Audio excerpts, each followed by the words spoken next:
Bonjour à tous, heureux de vous retrouver dans cette vidéo. Je vais vous parler d'une caméra de la marque Wacos, une marque pas très connue, mais qui a quand même quelques avantages. Cette caméra est disponible sur Amazon, elle est vraiment très mal notée étonnamment, notamment pour des problèmes d'installation que je n'ai pas eu personnellement. Côté avantage, c'est une caméra d'extérieur, c'est une caméra qu'on va pouvoir relier avec un panneau solaire puisqu'elle a une batterie intégrée, et puis son gros avantage, c'est quand même son capteur de vision de nuit qu'on verra tout à l'heure, on verra que c'est vraiment bien, c'est un capteur de la marque Sony. Sur la boîte et dans la description Amazon, c'est noté qu'elle est compatible Alexa. Personnellement, dans le store Alexa des Skills, je n'ai pas trouvé l'application Wacos, je suis pas persuadé qu'elle soit disponible, en tout cas pas pour le moment sur le site français.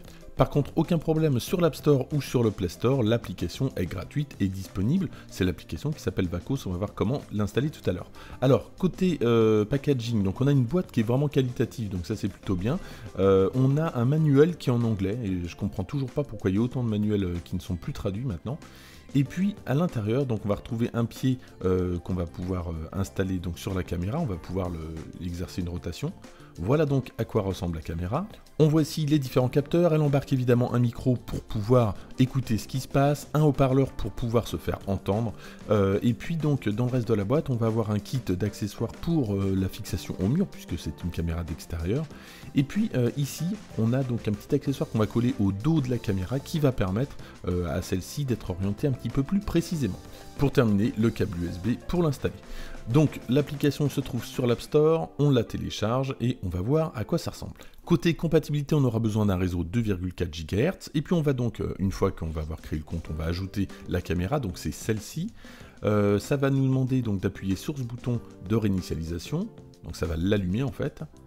Et ensuite, donc on va avoir une LED qui clignote. Et puis ensuite, ça va nous créer un code QR sur le téléphone, on va devoir le scanner avec la caméra, donc je vais positionner la caméra pile sur le code QR, ça va faire l'association, et regardez, donc ça est bien expliqué comment se positionner, il n'y a rien de très compliqué. Une fois qu'on a fait ça, donc la caméra est reconnue, et donc on va pouvoir la renommer, et puis lui donner un lieu.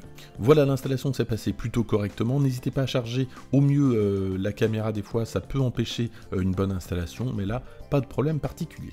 Côté réactivité, c'est plutôt pas mal. Alors sachez quand même qu'on est sur une stockage cloud payante, mais on peut accéder directement, on le verra tout à l'heure, aux enregistrements, donc ça peut être complètement gratuit et ça c'est plutôt pas mal.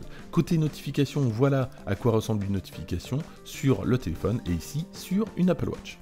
Côté interface, une fois que la caméra est installée, voilà à quoi ça ressemble. Donc on clique sur la miniature et on a la possibilité ici donc d'activer ou non le son. Et puis toujours dans cette interface, on va donc pouvoir parler à son interlocuteur avec le bouton qui se trouve en bas. Regarder tous les enregistrements stockés sur la carte, voilà. Et ça c'est bien, donc il y a une carte de 16 Go stockée, donc pas de coût supplémentaire, sauf si vous le voulez, puisqu'il y a une solution de cloud. On va pouvoir partager et puis avoir le mode plein écran qui se trouve juste ici. Donc on va retrouver également donc tout en bas à droite la possibilité d'activer ou non le son. Et regardez, donc on peut zoomer un petit peu. Alors c'est pas un gros zoom, mais globalement la qualité est plutôt pas mal et elle est encore meilleure d'ailleurs en vision de nuit puisque c'est ça qui fait toute la différence et l'avantage de cette caméra. Et puis je reviens très rapidement sur le stockage interne de 16 Go qui est très pratique puisque de moins en moins de constructeurs proposent le visionnage d'enregistrement gratuitement. Alors c'est le cas de Blink et de Ring qui maintenant on est obligé de payer une solution de cloud, donc ça coûte à peu près 3 € par mois. L'avantage quand même que ça a, ça pérennise un petit peu la caméra, puisque je me suis retrouvé déjà avec des caméras qui ne fonctionnent plus au bout d'un an, puisque le service a fait faillite, donc là ça pérennise un petit peu la caméra. Autre paramètre, juste ici, voilà, on a la possibilité ici de formater la carte interne, on a la possibilité d'allumer ou non la LED qui se trouve sur la caméra, et puis d'activer, puisqu'il y a un petit haut-parleur, d'activer une alarme en cas de mouvement. Alors on va écouter ce que ça donne. Donc je vais l'activer juste ici, je prends la caméra, écoutez. Alors c'est pas fou, mais en tout cas ça peut peut-être dissuader un intrus, pourquoi pas, ça peut surprendre un petit peu. Donc depuis une semaine j'utilise, j'ai pas eu vraiment de grosses pertes de batterie, on verra juste après. Au niveau donc de la caméra, je vous disais tout à l'heure, il y a un petit support qui s'accroche à l'arrière, voilà, qui se trouve juste là et qui permet justement d'orienter un petit peu mieux la caméra. Et puis si on fait un petit tour de la caméra, tout à l'heure on a vu le bouton de reset qui permettait d'installer la caméra.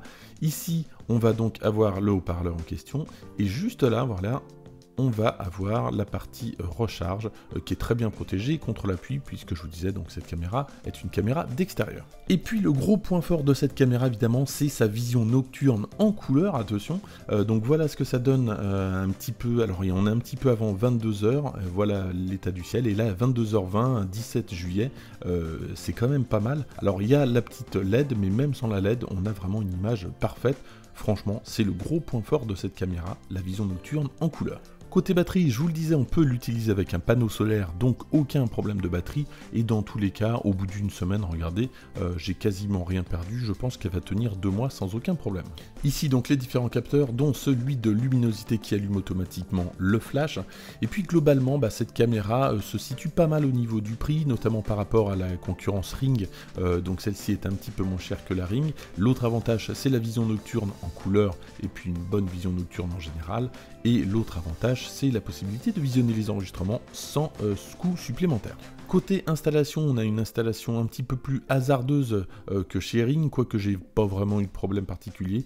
La mise à jour firmware a été très longue, ça j'avais vu dans les commentaires qu'il y avait des problèmes. C'est vrai que ça a été très long, mais finalement ça c'est fait. L'autre inconvénient, c'est son intégration Amazon, qui n'est pas encore d'actualité. Ça viendra peut-être, contrairement à Ring qui lui est très bien intégré. Voilà donc pour cette vidéo, je vous mets tous les liens Amazon dans la description si ça vous intéresse. En attendant, n'hésitez pas à liker cette vidéo, à la partager, à vous abonner si c'est pas déjà fait, et moi je vous dis à très bientôt.